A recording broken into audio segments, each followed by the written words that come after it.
In the last video, I talked about the accelerating melt of the Greenland ice sheet. And in this video, I'm at the other pole. I'm talking about a paper, peer-reviewed scientific paper that just came out a few days ago. It's how the melting Antarctic ice is predicted to cause a rapid slowdown of deep ocean current. So of ocean circulation, the global ocean circulation is expected to slow down something like 42% by 2050. So in just 2.5 decades, really. And the AMOC is due to slow down about 19% because of this effect in Antarctica. So that just shows how connected the global system is. These are very significant results. First, I'll just show you an animation.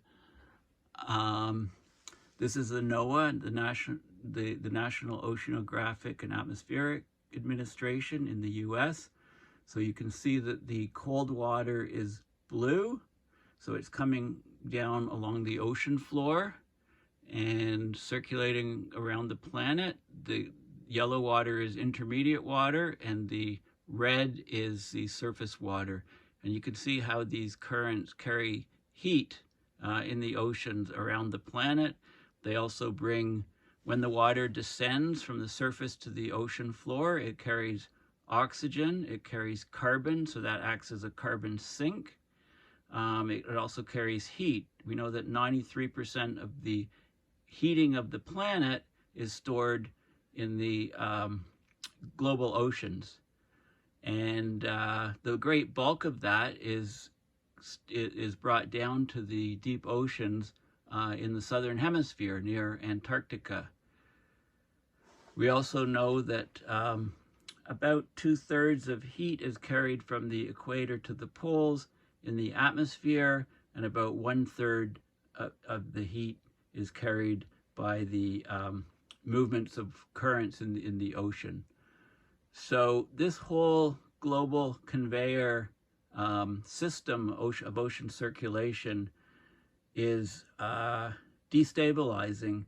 Most of the scientists have been measuring the destabilization of and slowing down of the AMOC, the Atlantic Meridional Overturning Circulation, up in this region here. But it turns out that the Antarctica region is crucial for that whole conveyor system, and the slowdown of water sinking from the surface to the deep abyss in the Antarctica region looks like it's going to be the weak link in the whole system. So this is what I'm going to be talking about in this video. I'll go into great details on this paper. Before I do that, I like to talk about some of the books that I'm reading. I might do a review on this book. It's by Stephen Solomon. It's called Water, the Epic Struggle for Wealth, Power, and Civilization. It's actually a fantastic book. It was published in 2010, and it's really a history book. It talks about the history of civilizations, the rise and fall of civilizations, the main battles, etc. But it talks about how water is basically, it's a root cause for all of these changes. It's a root cause for the development of democracy. The Chinese were amazingly advanced around 1100. They were technologically far ahead of anything in the West, and they used water for all kinds of things, to grind grains into flour, for bread making, for bringing, for powering, for transportation networks, of course. They built a massive canal, the Grand Canal, to connect the water abundant, poor soil regions in southern China to the water deficient, great soil, northern regions of China. This was a canal 1,100 miles long, about 100 feet wide, about 30 feet deep. And there were literally thousands upon thousands of ships traversing this canal. And this was one of the reasons why China turned inward. But I guess one of the questions is, you know, China was as advanced in 1100 as the West was in about 1600. And, you know, we know what happened in the West in 1750 with when James Watt improved the efficiency, had great improvements of the steam engine that Newcomen had developed, a very primitive steam engine. And then it was used to start powering industrial processes, and the Industrial Revolution took off. Well, if China had actually expanded on their use of what they used water for, they had all the technology in 1100 to do that. The Industrial Revolution could have started in 1100 in China, but it didn't. And one of the reasons people think is because they had an abundance of human labor, and actually making processes more efficient and modernizing it would have actually put a lot of the human labor out of jobs and caused unrest. So it's almost like they intentionally did that. They also had the greatest naval fleets and naval power, you know, about 1400. In fact, they traveled around the planet from 1405 to 1433 in these massive treasure ships, they called them. They had hundreds of them. These are ships that were 440 feet long, 140 feet wide, just massive, you know, 500 people on board, massive ships. And then, you know, an emperor decided in 1433, well, we're not going to be a sea power. We're going to turn inward, and they did. Meanwhile, you know, Muslims and Islam, the Middle East, really took off, and were also way farther advanced than the West, around that time period. And they could have also, they had the technology, they could have started an industrial revolution there, but they didn't have the waterways or canals or things. There was, also, there are a number of other reasons, but, why. But, I mean, that's an advanced civilization at that time that could have started an industrial revolution. We know it happened eventually after 1750. Anyway, this book is phenomenal, but it's the best history book I've ever read. And it really shows the importance of water, for driving everything in human history. The need for fresh water. So, I probably talked too much about this book, but anyway, let's get to the main topic. We'll almost get there. Okay. I do want to show one thing before I get to the main topic. And I've been watching, on radar scope, what's been happening. And if you just Google tornado or go on Twitter, search for hashtag tornado, and just scroll down, and you can see, there's been a massive, there's images of massive tornadoes on the ground. This is, there's been damage in Coralville, Iowa. There's, near the Memphis area, tornadoes. This is Wynn, Arizona, serious tornado damage. But a tornado basically has gone through the capital of Arkansas. Here, let me go down here. So here's some of the images of this tornado. Just massive tornado. Everybody's got a camera, so people get too close to these things. So a large tornado touched down in Little Rock, Arkansas, the capital of Arkansas. Huge damage, many homes severely damaged. This was a huge tornado. Many hundreds of people injured, people missing. I don't know, what the fatalities are, but this is, I have a few videos ago, I did talk about the tornado in Mississippi, right, which destroyed the town, which destroyed a little town there. So anyway, so I'm going to talk about tornadoes again in a video. This is way too close. Look at these guys in this car. You know, they're just, I guess they're backing up a bit, maybe. It's crossing the road in front. They better damn well know look at this guy. Yeah, what are you going to do there? Arrest the tornado? But anyway, this is Sigourney, Iowa. You know, if you have following these on Doppler radars, you can see the directions, but you know, they can change direction quickly. I mean, it's massive tornado images. And I'm going to talk about, you know, what's going on in this latest band, because I'm going to talk about this paper, a great weather paper, The Future of Supercells in the United States.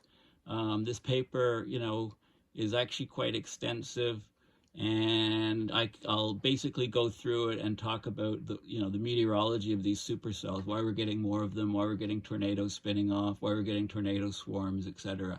Okay, so let's go back to, there's just so much to talk about. Let's go back to Antarctica. Okay, so a couple of days ago, not yesterday, day before, in fact, there's been a lot of mainstream articles. You know, the deep ocean currents around Antarctica are headed for collapse, say scientists. So let's talk about that, what's happening, how it's important, and so on. So this is a good article in The Guardian. Melting Antarctic ice is predicted to cause rapid slowdown of deep ocean current by 2050. So Australian scientists, they suggest it's a 42% slowdown, actually, in just 3 decades. And it's not in 3 decades, it's 2.5 decades. It's by 2050, right? 2.7 decades, to be precise. You know, don't round to 3, it's 27 years. 26 years and change, actually. And that slowdown could alter the world's climate for centuries. And what it doesn't say in the title is that this would also slow this process itself alone would slow the AMOC by the ocean currents in the northern hemisphere by 19%, because they're all connected together, the ocean currents. Okay, so this is the article. Melting ice around Antarctica will cause a rapid slowdown of a major global deep ocean current by 2050 that could alter the world's climate for centuries and accelerate sea level rise. If greenhouse gas emissions continue at today's levels, the ocean currents in the deepest parts of the ocean could slow by 40% in only 3 decades. It's actually 42% in 26 years. This would generate a cascade of impacts that could push up sea levels, alter weather patterns, starve marine life of a vital source of nutrients. Okay, so they looked at the deep ocean current below 4,000 meters, multiplied by 3.3 to get that in feet. So it's about, 3 times 4,000 is 12,000 feet. Add 1,200 feet, so it's about 13,200 feet deep. It's called, the origin of that is the cold, fresh, and dense waters that are at the surface and plunge down off Antarctica's continental shelf and spread to ocean basins around the globe. So Matt England of the Climate Change Research Center at the University of New South Wales was heading the study. He was a co-author of this paper. He said, in the past, these ocean circulation changes have taken more than 1,000 years or so to change. This is happening over just a few decades. It's way faster than we thought these circulations would slow down. We're talking about the possible long-term extinction of an iconic water mass, in other words, the deep ocean, because you need the water going down from the surface because surface water is high in oxygen. That carries oxygen down to the bottom, keeps the life in the bottom going. So if that water stops descending, you don't get the carbon stored. So the ocean sink is a huge the ocean is a huge sink for carbon, right? The carbon goes into the ocean, it's dropped carried back down to the seafloor, it goes into the sediments and is taken out of the ocean atmosphere system. So with less water circulating with depth, you get less carbon storage. So the sink would basically collapse. The ocean sink would weaken significantly. Also, you need the nutrients coming up in the upwelling for the life, the phytoplankton, et cetera, the life at the surface. And that, so you're basically stratifying the whole ocean system more if this current fails. Basically, they have very sophisticated computer models to look at what's going on. They didn't attempt to explain or quantify the knock-on effects, which I'll talk about a bit, but the slowdown would profoundly alter the ocean overturning of heat. Okay, there'd be a lot less heat going down to the deep ocean, so the atmosphere would warm a lot faster. Fresh water, okay, from melt would not descend to the ocean floor. Oxygen would not get down there. Carbon would not get down there, and nutrients wouldn't come up to the surface from the ocean floor. So it would change everything for centuries to come, because once it shifted, there's a lot of hysteresis. You couldn't just turn it back. So we're just playing with fire. I mean, we're poking the climate system with sticks, and it's breaking, and irreversible stuff is happening, going to happen. You ain't seen nothing yet, I guess. Okay, so as the deep ocean, it becomes isolated, it would then cause the upper ocean to get hotter, kicking off a feedback loop where more melting of say, Antarctica causes accelerated slowing of the current, which then causes more heating and more ice sheet melt. The deep water that warms the fastest is in West Antarctica, where ice sheets are already vulnerable and melting. We don't want to set off a self-reinforcing mechanism in those places. The slowdown effectively stagnates the deep ocean, starving it of oxygen. When ocean organisms die, they add nutrients to the ocean water that sinks to the bottom, circulates around the world's ocean. These nutrients get returned in upwells that feed phytoplankton, which is a foundation for the marine food chain. So the production of phytoplankton would be negatively affected.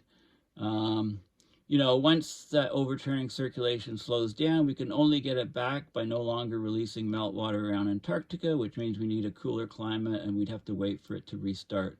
The longer we go on with these higher rates of greenhouse gas emissions, the more changes we commit ourselves to. The slowdown is probably already taking place. The modeling is in line with recent observation of changes to the deep ocean circulation and the temperature rise of the deep ocean, etc. 20 years ago, we thought the deep ocean wasn't changing that much. It was too far away to be responsive, but the observations and models have shown that's not the case. Another major ocean circulation in shallower waters that spans the entire Atlantic Ocean, the AMOC, the Atlantic Meridional Overturning Circulation, is also slowing down. They're all tied together. A weakening of the descending water in Antarctica weakens the whole system. The AMOC would be expected to slow down about 19% in the next 26 years. The Antarctic change is greater, 42%. Okay, and these things aren't captured in CMIP6, the latest slew of climate models that the IPCC is using. The meltwater diffuses the salt content, makes the ocean waters less dense, is not heavy enough to sink down and push the waters already there. Okay, a slowdown in the deep ocean current would also affect the CO2 that the deep oceans can lock away. I talked about the sink reduction. Now I think there's a video here. Is there a video on this thing? I don't think it's there. It might be here. No, I thought there was a video coming off here. And it was right on this image. There it is. Okay, let's look at this video. Full screen. This is worth listening to. These two scientists have something they need you to hear about the world's oceans. My name's Matthew England. I'm a professor of ocean and climate dynamics at the University of New South Wales. I study how the oceans respond to climate variations and climate change. My name is Adele Morrison. I study oceanography at the Australian National University in Canberra. At the centre of their work is how water moves around the planet.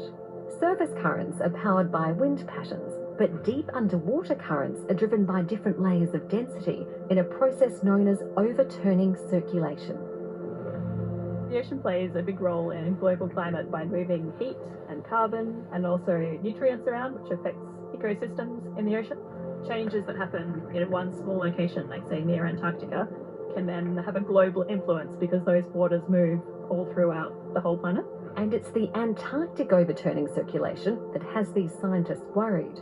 They're two of the authors of a landmark study published in Nature that makes a dire projection closely related to the melting of the ice caps. And what we see in that simulation is that the meltwater rate that we expect to play out over the next few decades is enough to slow down that overturning at a very dramatic rate, about 40% reduction by 2050. Meltwater is a clear consequence of climate change.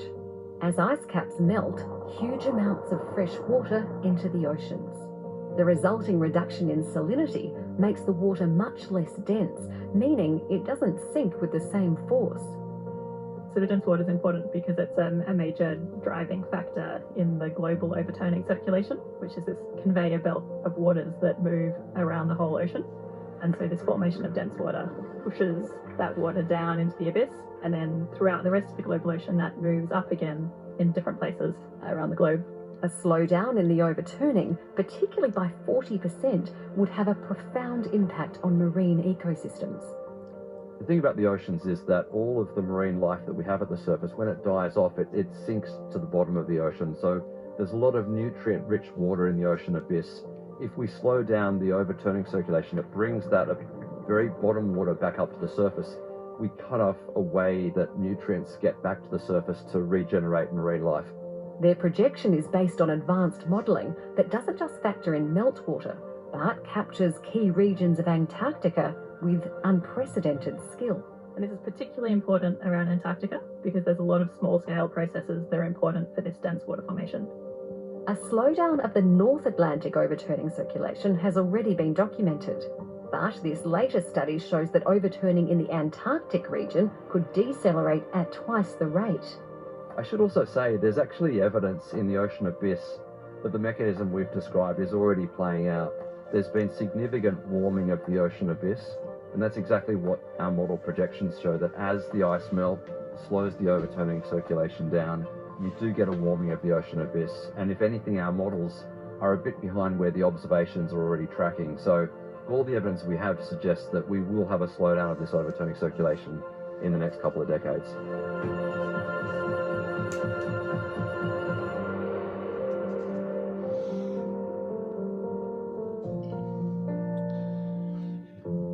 Okay, so an excellent explanation of what's happening. Now, also, I just want to point out that the Antarctic sea ice levels are hitting new record lows. So you can see here on this map, this is the yellow is the extent of the 1981 to 2010. That's the median extent. And you can see what's happening right now. There's just a shadow of ice. All this sea ice is gone. There's just a little bit here. There's still ice in this region here, sea ice. You know, there's it's funny, there's a little bit here where there normally isn't. This is pretty much all gone. You know, a little bit remnants left here, some here and here. And over here, mostly gone. So we're at, this is sea ice concentration, these on the scale here. So basically we're losing, remember that sea ice was growing about 1.5% every decade around Antarctica, but the currents and things have shifted. Now the ice is pulled away, things are warmer, so the sea ice is almost kaput. Less than 2 million square kilometers. February 21st, 2023, the sea ice reached its lowest figure, registering just 1.79 million square kilometers. right? This is the second time that it's been below 2 million square kilometers. And the trends, the interannual variability of sea ice trends were generally projected to rise slightly before 2016. Several years have recorded new record lows, including 2017, 2022, and now 2023. So this is from the National Snow and Ice Data Center. You can see that the minimum occurred February 21st. This is 2023 is the red line. The 2022 was the record low before this year, and the 1981 to 2010 average is this line here, the dashed line. 2 standard deviations is the change here, the shading. So we're way under that. Yes, okay, so just wanted to point that out too. Now, this is another article saying the deep ocean currents are headed for collapse. This would stagnate the bottom of the oceans. They wouldn't get the oxygen, so much of the life at the bottom, the benthic life at the bottom of the ocean, the deep ocean would perish. Things that are in the soil, in the sediments, etc., the worms that cause bioturbation, etc., they would not have oxygen to survive.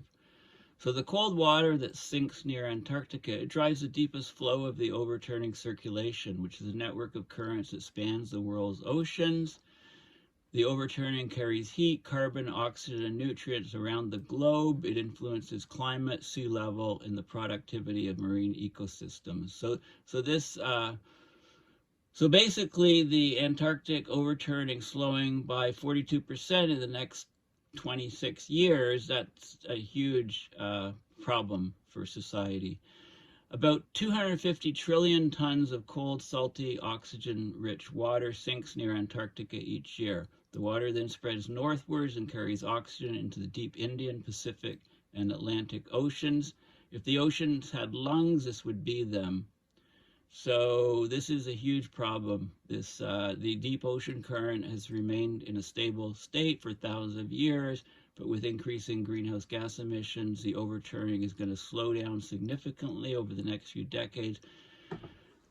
With the collapse of this deep ocean current, the oceans below 4,000 meters would stagnate. That would trap nutrients in the deep ocean.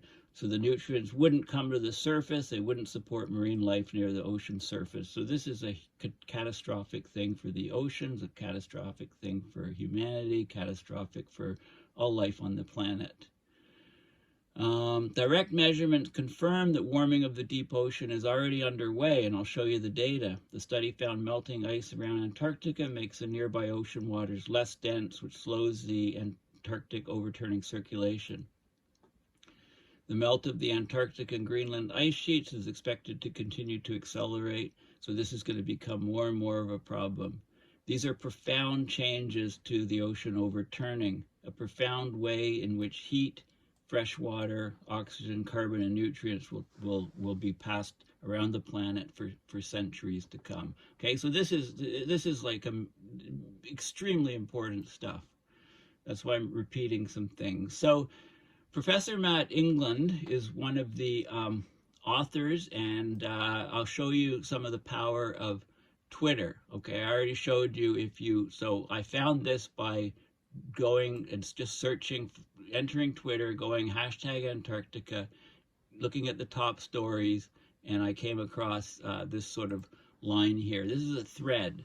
So when you see a thread, you just click and then it opens up all of the things that are attached. So this came out March 29th, a paper in Nature showing how meltwater increases around Antarctica are set to dramatically slow down the Antarctic overturning circulation with a potential collapse in 26 years, So this is the headline of the Nature paper.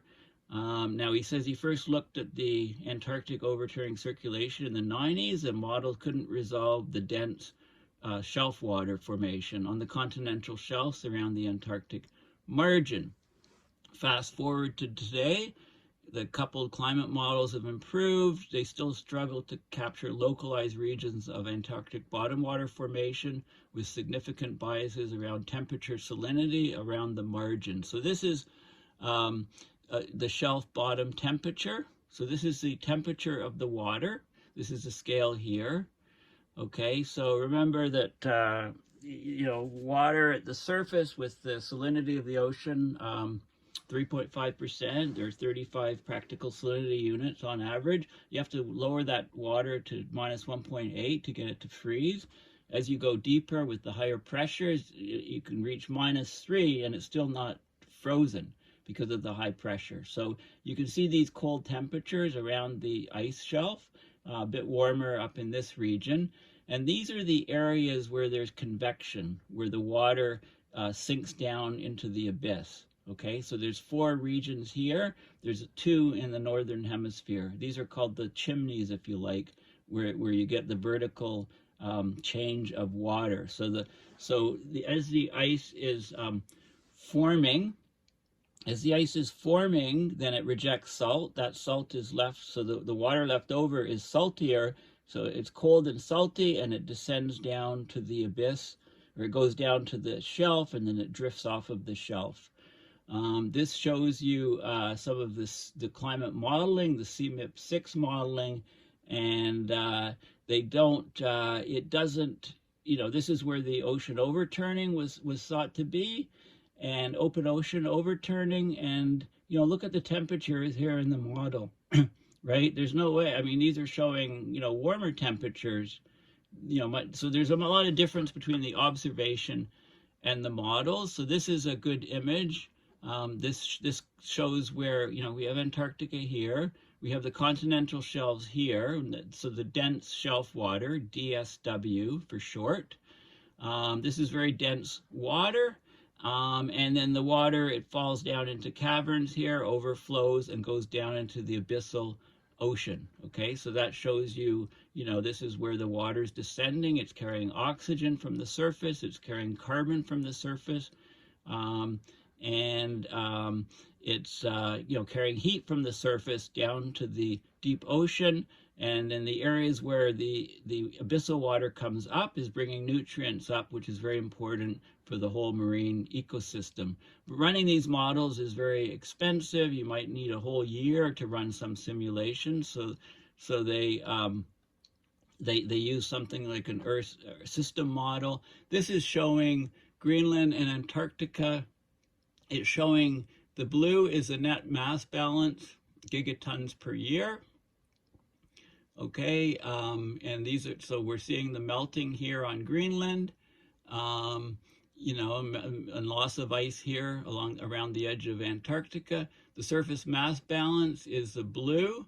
Okay, the mass balance is, okay, this is the basal mass balance, the mass balance at the bottom of the ice, the yellow, and the dynamic changes are the brown. The dynamic changes are the losses from the meltwater, etc. Okay, here's the simulations of the abyssal ocean warming. Okay, so what you can see, I guess I could just expand this, or yeah, I can just go here. Okay, so here's a year over here. This is a temperature anomaly at depths below 4 kilometers. And what you can see is over time, the deep water is warming and warming and warming. Very, you know, look at this region here where it's warming the most. It's also, so it's warming all around, but they're, you know, mostly here. And this is the ocean flow overturning in sphere drop. A sphere drop is 10 to the 6 cubic meters per second. And you can see, look at what happens here, a collapse of 42%. Okay, it's a 42% collapse. And you can see where the collapse happens. You know, right here, basically, where this, you know, it's very red. There's been a lot of warming above 0.2 Celsius in this deep ocean water, which is a huge warming. Okay, so this is a huge problem. And what happens is, this is driven by a reduction in the density of surface water around the margin, which in turn sees greater intrusion of warm circumpolar deep water onto the shelf. So here's Antarctica intermediate water, IW. These numbers here are the density in kilograms per square meter. And you can see this is the age anomaly. Okay, so the age, it's the anomaly. So if the water is not being exchanged at the bottom, it's basically getting older and older and older. It sticks around for a long time. So with the reduced Antarctic bottom water formation, it doesn't push this water around, so the water gets older and older and older, and there's less oxygen, less heat, less carbon going down to the ocean abyss. Okay, so this is a huge problem. And so the resulting subsurface warming in the Amundsen, Bellingshausen seas is particularly concerning. That's in this area here. Okay, this is an area vulnerable to ice sheet collapse because it's part of the Antarctica Peninsula. So you can see the bottom temperature anomalies, which are huge. This would be the 2050 situation, but I'll show you, these figures are all in the actual paper, but explaining them now is good. So there's overturning circulation here in the Ross Sea, over in this region, and also somewhere over here, I believe. Okay, so you can see a huge warming of the deep water, the bottom water. Here's an image of the warming from between 1991 and 2050 from the model. So there's reduced upwelling of well-ventilated, nutrient-rich bottom water. So you can see, huge warming. The red is huge warming. The X's are where there's the convection, the overturning circulation. This is the abyssal greater than 4,000 meter temperature change, and you can see, the numbers are the temperature change. It's warm 0.33, 0.25, all these red areas is a huge warming, and the shading colors or the numbers in this region are the temperatures, and this is the heating. So the heating is effectively 0.5, half a watt per square meter in these reddish regions. And there's no there isn't ice shelf feedbacks. So more you can always add more things to the model. A concern is that as the overturning slows, the nutrient-rich water is left to accumulate on the seafloor instead of being returned to the surface. So this is a paper. This is an image from a separate paper. Links here.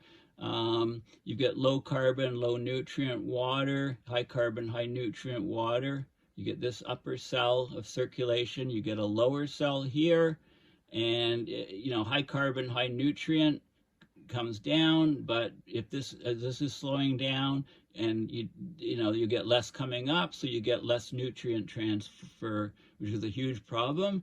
You also get a reduction in the ocean uptake of carbon dioxide. So this is, shown here. Basically, you get less and less carbon dioxide uptake, so the sink of the ocean weakens significantly. 2050 is just 26 years, 9 months, and this is now 0 days away, right? It's the 31st. Okay, so it's not 3 decades, it's 26 years and 9 months, okay? Paleoclimate evidence for future ice sheet instability, sea level rise stuff, and so on. Okay, so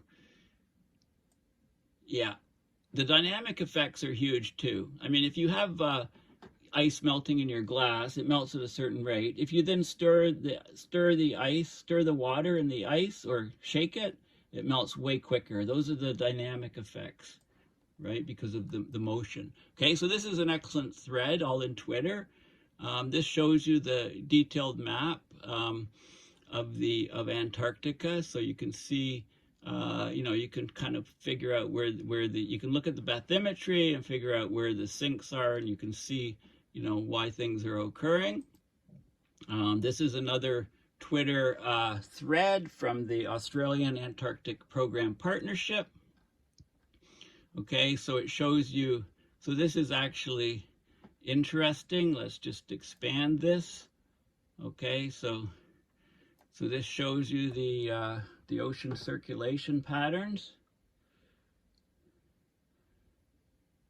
Okay, but they should label, you know, what's the surface water, what's the bottom water, etc. So you can see the Kuroshio current going up past Japan. It's the equivalent, if you like, to the AMOC in the northern, in the, you know, going up the Gulf Stream, rather, going up the east coast of North America. See how huge the Pacific is.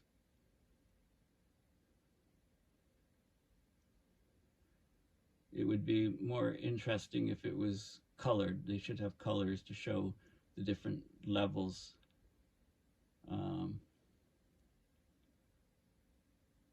But you can see, you know, the whole planet is connected.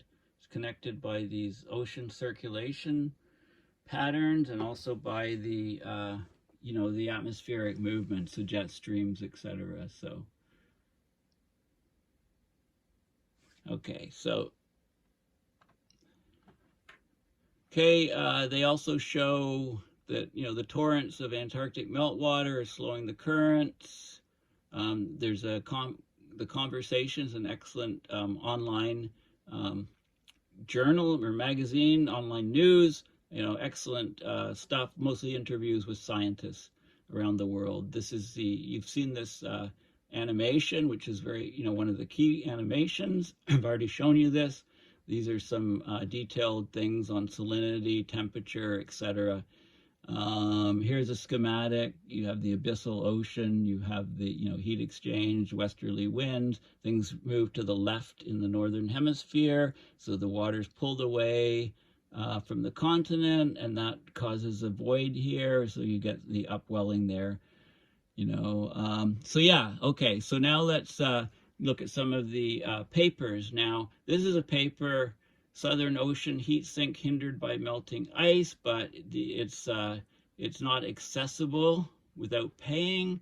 So it's just saying, you know, the Southern Ocean has a huge role in mitigating climate change. It takes up most of the heat absorbed by oceans across the globe, which itself is an estimated 93% of the total heat is trapped in the oceans. Most of that is in the Southern Ocean, right? There's a certain amount of heat for melting ice. There's you know, it's only what, 1% or something of the heat is heating up the atmosphere, causing all the crazy weather we're seeing, right? The vast amount of heat is going into the oceans. Okay, here's another paper, reduce CO2 uptake and growing nutrient sequestration from slowing overturning circulation. So we're getting more nutrients trapped below, we're getting less CO2 being absorbed. And again, it's not open access. So I'll just talk about so the Earth system models project dramatic slowing, 42%, you know, 28 to 42% of the AMOC and Southern Meridional Overturning Circulation. So SMOC is the term for the Southern Meridional Overturning Circulation. Complete shutdown possible, way out there. The meridional overturning circulation slowdown impacts the ocean biology, solubility, carbon pumps, salinity, all kinds of stuff. And the net effect, it reduces the ocean uptake of CO2. Okay, so this paper is all about that. We know from this newest paper, this is, you know, this is recent too, but we know from this paper I'm going to show you that the AMOC is supposed to slow about 19% in the next 26 years because of the SMOC slowing 42%. Okay, so that's the key thing. So this is a paper, but before I go into this paper, I do want to show you one more thing, and the animations of the global overturning circulation, you can just, you know, Google it. And there's a couple of really good ones. I showed you this one at the beginning of the video, so I'll just run through it. This is the cold water coming here, circulating around, warm intermediate water coming to surface water here, you know, the Gulf Stream up here, the Kuroshio current over here. This one here is worth showing you. This is, let's show you this one here. So it shows you the surface currents are red and the deep currents are blue. So what you can see is, yeah, the water sinks down here at the chimney, comes back here, circulates around the planet, and then it shows you the different regions. So you can see what's happening here, the movement, so this is the deep water. They should have intermediate water too. Here's a 3D view. Okay, so this video is very useful for seeing how how this is the Pacific Basin overturning circulation, the Atlantic Basin, right? Gulf Stream coming up, descending, coming down, right? All the different paths of the water. The Atlantic Basin view, so you can see the water coming across, heating Europe, descending down to the abyss, coming southward. It really helps you understand sort of what's happening. This is the Indian Ocean Basin, deep water here, rising to the surface. Whenever you get rising, it's bringing nutrients to the surface. Whenever you get descending, it's bringing down carbon, oxygen, and heat. And I haven't seen studies on how ENSO really affects all of these processes, but I'm sure they do exist, or maybe not. So this is the whole thing. So this is really useful, and knowing, why does it turn this way? Because of the Coriolis force deflecting to the right in the northern hemisphere, etc. Okay, so yeah, so that's very crucial. And so let's look at the paper here. Okay, so you should have a good understanding of the paper based. So I'll just show you I'm going to show you some of the key figures here. So this is SWMT is surface water mass transformation, and the units are, so it's meters per second is basically a velocity, how quickly the water is changing. This is 2001 to 2010 has already happened.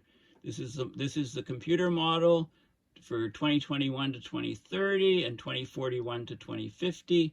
And you can see the bottom age anomaly, the age anomaly of the water, right? I've already said, notice how the water, this is the bottom water, how old it is. And I showed you that basically with less water descending, the water gets older and older at the bottom. So this is showing there's much less water descending. There's much less convection, and this is a huge problem, right? Because it slows down the whole AMOC. This is the salinity.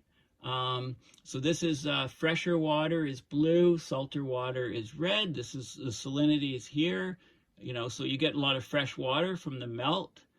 I think the black line is the 1,000 meter water depth, isobath it's called in each of these diagrams.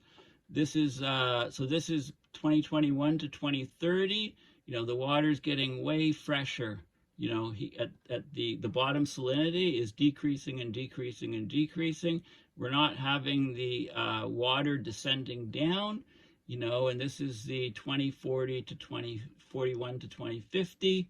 The water, is much fresher at the bottom. It's much lighter, so you get much less water descending down. This is the temperature. Look at the heating here. Huge heating, 0.5 degrees Celsius at the bottom. Huge heating all around Antarctica, a lot of the tip of the Antarctic Peninsula, and a lot on the opposite side from the Antarctic Peninsula, all of this water. So those are huge changes. And again, this is already seen, observed, and this is what the model is showing. Okay, so huge changes, even from here to here, from one decade to the next. Normally these changes, any changes would take thousands of years, but not here. This is the heat flux anomaly, that's already happened with the convection points, the overturning points. This is up to 2030, much heating, more heating of the water, and 2050, even way more heating. Now, if you take the wind plus the thermal plus the meltwater effects, this is the ocean heat content anomaly below 4,000 meters in zetajoules. Zetajoule is 10 to the 21th joule. And this is the wind, thermal, and meltwater. If you just do the wind and thermal, and then you subtract the curves, you get the meltwater component. So the meltwater off Antarctica is causing a huge amount of heat to be trapped down below, because you're not getting that overturning occurring. This is the Antarctica bottom water transport in Sverdrups. The model is spun up to 1990, and then it goes through the years, and look what happens. This is with, if you just use wind plus thermal, not too much change. When you incorporate the meltwater, which wasn't incorporated up to now, boom, you get a 42% decline in the Antarctica bottom water formation. So you get a whole disruption of the global ocean conveyor. And look at that, where it's starting. I mean, we're right here. We're here. You know, in another decade, it's going to be starting to collapse, you know, with business as usual. And this will change Earth for centuries and centuries. This is the AMOC strength. And this is, you know, so it's been decreasing here. But look what happens. It's going, because of the, when you consider the meltwater, and when you consider what's happening in Antarctica, the AMOC declines 19% by 2050, and that starts declining, you know, dropping off basically, you know, almost now. Okay, it's declining. If you look at the density of the water, you can see, and this is current flows in Sverdrups. So the water, I think it's coming towards us or going away from us here in Sverdrups, and you can see the changes. If you just consider the meltwater component, you get a huge change in the meridional overturning circulation in Sverdrups. You know, a huge change. If you incorporate everything, you can see this. You can see that most of this change here, all of this, in fact, is due to the meltwater component. So the meltwater wasn't considered before. You know, you can control wind and thermal. If you include meltwater, you get a huge salinity anomaly here. You know, the water is the water's saltier here. This is the temperature, right? When you include the meltwater, you get a huge warming of the water. This is the continental shelf off Antarctica, dropping to the deep abyss. You get a huge warming, and therefore you get, this is the age anomaly, right? The water doesn't come down, so you get a huge pause. The water, basically, the age anomaly goes up a huge amount. And this is at the 1,000-meter isobath, which is where that black line is that was drawn around the continent. And there's lots more details here. Climatological age. You know, here's the age anomaly here. Reduced Antarctica. Boy, this thing's annoying. It should just disappear. But I don't know. It seems to randomly come on and stay on. So this is Antarctica intermediate water. I think I showed you there. It's gone. This is Antarctica. This is the circulation here. And the downwelling here, this is being reduced, so this water is not replaced. So it's basically, there's a huge positive age anomaly of this water, so that you don't get the venting of the deep ocean. So that's basically the key. There's lots more figures here. You know, you can look at more details. This is open source, right? So, okay, so anyway, so yeah, so I've told you a lot. So let me sort of summarize the key factors. Okay, so the key factors are, you know, there's a huge ocean circulation system, a global and circulation of the water. It's called thermohaline circulation. It's driven by temperature, salinity differences, changing the density of the water. It's called meridional overturning circulation because it's moving in, meridional is moving in the north-south direction, zonal is moving in the east-west direction. And what's happening is a lot of what drives this is the ice formation at both of the poles, because when ice forms, from when sea ice forms, it rejects salt. So the water left behind is saltier, it's cold, so it sinks down to the abyss and then moves up, and there's all of these currents, so it carries heat. It distributes heat basically from the equator to the poles, same as the atmosphere does. Because the water is moving slower, the atmosphere just carries about 2/3 of the heat. The ocean's about 1/3 of the heat. I talked in the last video about how Greenland melt is greatly accelerating. We're losing the sea ice. Well, same thing in Antarctica. We're setting record lows of sea ice.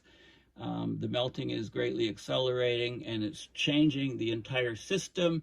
And the water is heating at great depth off Antarctica, so that's causing that's reducing the amount of water that descends from the surface. So the oxygen doesn't get down there as much. There's less carbon going down there, so the carbon sink is reducing, so that we can expect greater CO2 rises in the atmosphere. I talked about how the meltwater actually causes turbulent or dynamic melting of the ice below.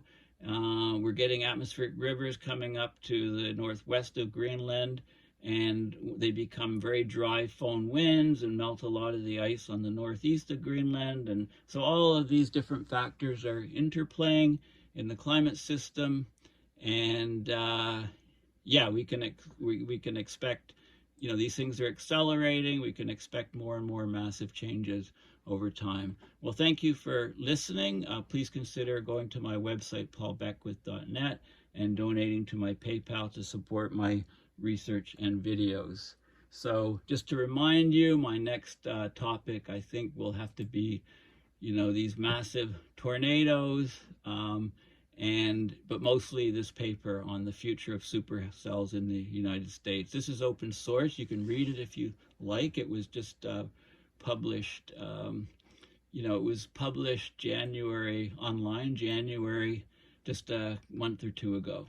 Okay, but it's got a lot of detailed meteorology, so I think it's worth discussing in detail.